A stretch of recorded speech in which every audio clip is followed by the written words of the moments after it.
இந்த பூண்டு உடலினுடைய நோய் எதிர்ப்பாற்றலை அதிகரிக்கக்கூடியது.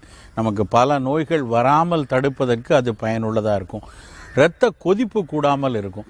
இன்றைக்கு நிறைய அந்த வெள்ளை பூண்டினுடைய சாறை மாத்திரைகளாக்கி அந்த மாத்திரைகள் இன்றைக்கு வணிகத்தில் கொடிகட்டி பறந்துக்கிட்டு இருக்கு. ஆனால் மாத்திரைகளாக அந்த சாறுகளை எடுக்கிறத காட்டிலும் உணவிலேயே தொடர்ந்து எடுத்துகிட்டு வந்தாலே இந்த கொழுப்பு இரத்த கொதிப்பு ரெண்டையுமே கட்டுப்படுத்தலாம். அதுக்கப்புறம் ரொம்ப முக்கியமான விஷயம் என்னன்னா, பூண்டு சீரணத்தை சரிப்படுத்தக்கூடியது. நமக்கு நிறைய புலால் உணவு சாப்பிட்ருக்கோம், இல்லைன்னா ஒரு எண்ணெய் பலகாரங்கள் சாப்பிட்ருக்கோம்.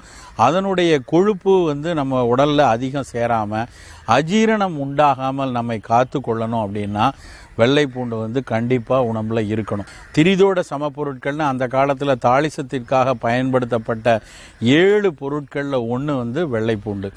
எங்கெல்லாம் புலால் சேர்த்து கொள்கிறாங்களோ, எப்போல்லாம் அதிக எண்ணெய் சத்து